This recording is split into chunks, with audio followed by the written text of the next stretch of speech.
கூட்டணியை உருவாக்குவதற்கான வியூகத்தை வகுக்க எந்த ஒரு திறமையும் இல்லாமல் படுதோல்வி அடைந்து இருக்கக்கூடிய எடப்பாடி பழனிசாமி திமுக கூட்டணியை பற்றி பேசுவதற்கு அடிப்படை தகுதியே இல்லை என மார்க்சிஸ்ட் கம்யூனிஸ்ட் கட்சி மாநில செயலாளர் பாலகிருஷ்ணன் விமர்சித்துள்ளார். இது தொடர்பான நேர்காணலை தற்போது பார்க்கலாம்.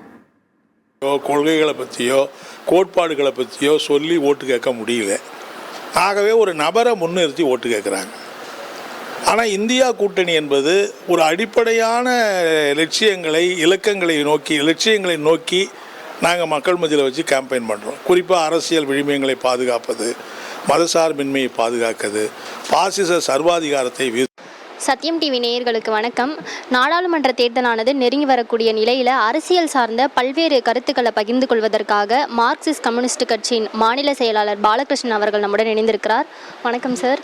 தொடர்ச்சியாக பாஜகவினர் வைக்கக்கூடிய ஒரு பிரச்சாரத்தில் வைக்கக்கூடியதாக இருக்கட்டும், இல்லை பொது இடங்களில் பேசக்கூடியதாக இருக்கட்டும், மோடியினுடைய வருகை அவர் தமிழ்நாட்டுக்கு வர்றது இந்திய கூட்டணிக்கு பெரும் அச்சத்தை ஏற்படுத்துது அப்படின்ற ஒரு குற்றச்சாட்டை தொடர்ச்சியாக முன்வைச்சு வராங்க. அதுக்கு உங்களுடைய பதில் என்ன? இந்தியா கூட்டணிங்கிறது தமிழ்நாட்டில் மட்டும் இல்லை, இந்தியாவிலேயே ஒரு வலுவான கூட்டணியாக நாளுக்கு நாள் வளர்ந்துக்கிட்டு இருக்கு. உண்மையில் சொல்ல போனால் ஏற்கனவே இருக்கிற தேசிய ஜனநாயக கூட்டணி இருக்கிற பல கட்சிகள் பல மாநிலங்களில் அதை விட்டு வெளியேறிக்கிட்டு இருக்கிறாங்க. இப்போ 2 நாளைக்கு முன்னாடி கூட நீங்கள் பார்த்தீங்கன்னா அந்த பஸ்வானுடைய கட்சி அதில் இருக்கிற கட்சி தலைவர்கள் 22 பேர் வெளியேறிட்டாங்க.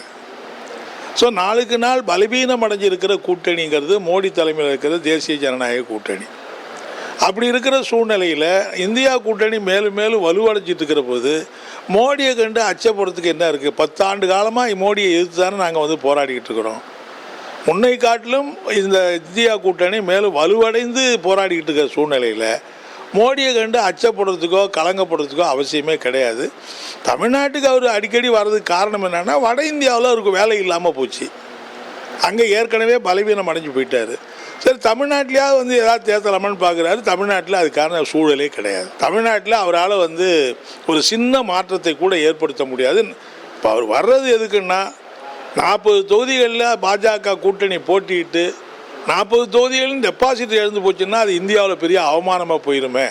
அதை ஏதாவது காப்பாற்றி சில தொகுதியில் டெபாசிட் வாங்க முடியாதாங்கிறது வராரு தவிர, இதனால் இந்தியா கூட்டணிக்கு எந்த இதுவும் இல்லை. இன்னும் சொல்ல போனால் மோடி அடிக்கடி வர்றது இந்தியா கூட்டணிக்கு நல்லது.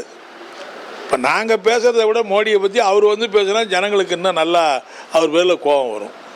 பாஜக தலைமையிலான கூட்டணிக்கு பிரதமர் வேட்பாளர் இருக்காரு. ஆனால் இந்திய கூட்டணிக்கு பிரதமர் வேட்பாளர் யாருன்னே உறுதிப்படுத்தப்படாமல் இருக்கு. இந்த நிலையில மக்கள் பிரச்சனைகள், அடிப்படை பிரச்சனைகளை கூட இவங்களால எப்படி இந்திய கூட்டணியால நிறைவேற்ற முடியும் அப்படின்னு தமிழிசை ஒரு கேள்வியை முன்வச்சு, அவங்களுக்கு 10 ஆண்டு கால ஆட்சியில் அவங்க நிறைவேற்றக்கூடிய திட்டங்களை பற்றியோ கொள்கைகளை பற்றியோ கோட்பாடுகளை பற்றியோ சொல்லி ஓட்டு கேட்க முடியல.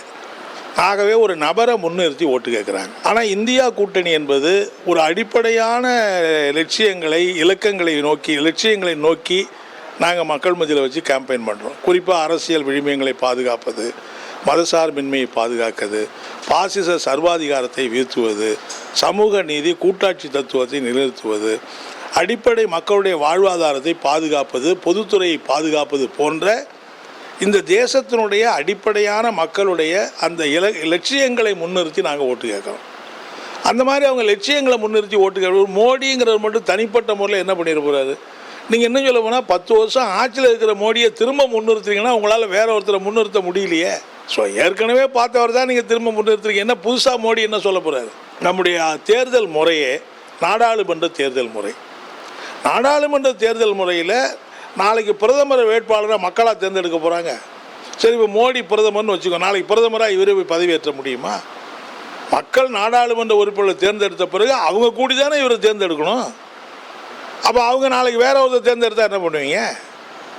ஆகவே நாடாளுமன்ற தேர்தல் முறையின் அடிப்படையில் செயல்படுவது இந்தியா கூட்டணி. ஜனாதிபதி ஆட்சி முறை அடிப்படையில் தேர்ந்தெடுக்கிறது கட்சியாக பாரதிய ஜனதா கட்சி. எனவே ஏற்கனவே அரசியல் சட்டம் என்ன வகுத்தளித்திருக்குதோ அந்த அடிப்படையில் நாங்கள் செயல்படுறோம். திமுக கூட்டணி கட்சிகளை தொகுதி வழங்குவதா இருக்கட்டும், அதே போல எந்த தொகுதியில் போட்டியிடுவதுன்னு சொல்றதா இருக்கட்டும், எல்லாத்துலேயும் ஒரு மனோபாவத்தோடு நடத்துவதா எடப்பாடி பழனிசாமி தெரிவிச்சிருக்காரு. அது உண்மையா சார்? ஏங்க, எடப்பாடிக்கு இதெல்லாம் என்னங்க பிரச்சனை? அதாவது இந்தியா கூட்டணி திமுகவில் இருக்கிறவங்க தொகுதி இப்போ உங்களால் கடைசி நாள் வரைக்கும் உங்களால் கூட்டணியை உருவாக்க முடியல. நீங்கள் யார் யாருக்கிட்டேயோ பேசி பார்த்தீங்க, ஒன்றும் கடைசியில் கூட்டணியை உருவாக்குவதற்கு சுத்தமாக கையேறு நிலையில் இருக்கிற எடப்பாடி இந்தியா கூட்டணியை பற்றி திமுக பற்றி பேசுகிற அடிப்படை தகுதியே அவருக்கு இல்லையே. என்ன தகுதி இருக்குது அவருக்கு? நீங்கள் பாமகவோட பேசுனீங்க, வேறு பல கட்சியோடு பேசுனீங்க, ஒரு கட்சியும் உங்களோட வரல. கடைசியாக இப்போ தேமுதிக தான் கடைசியில் அதை பிடிச்சிட்டு அலையிறீங்க. ஒரு கூட்டணி உருவாக்குவதற்கான அந்த வியூகத்தை வகுப்பதற்கான எந்த திறமையும் இல்லாமல் படுதோல்வி அடைஞ்சிருக்கிற எடப்பாடி திமுக கூட்டணியை பற்றி பேசுவதற்கு அடிப்படை தகுதி கிடையாது. திமுக கூட்டணியில் எந்த விதமான பிரச்சனையும் கிடையாது. தொகுதி பங்கீடாக இருக்கட்டும், அல்லது எந்தெந்த தொகுதியில் யார் போட்டியிடுவதாக இருக்கட்டும், சுமூகமான முறையில் எல்லாரும் மனநிறைவாக ஏற்றுக்கொண்டு இந்த கூட்டணி செயல்படுது. நன்றி சார். சத்தியம் செய்திகளுக்காக ஒளிப்பதிவாளர் பீட்டருடன் செய்தியாளர் மாயாவதி.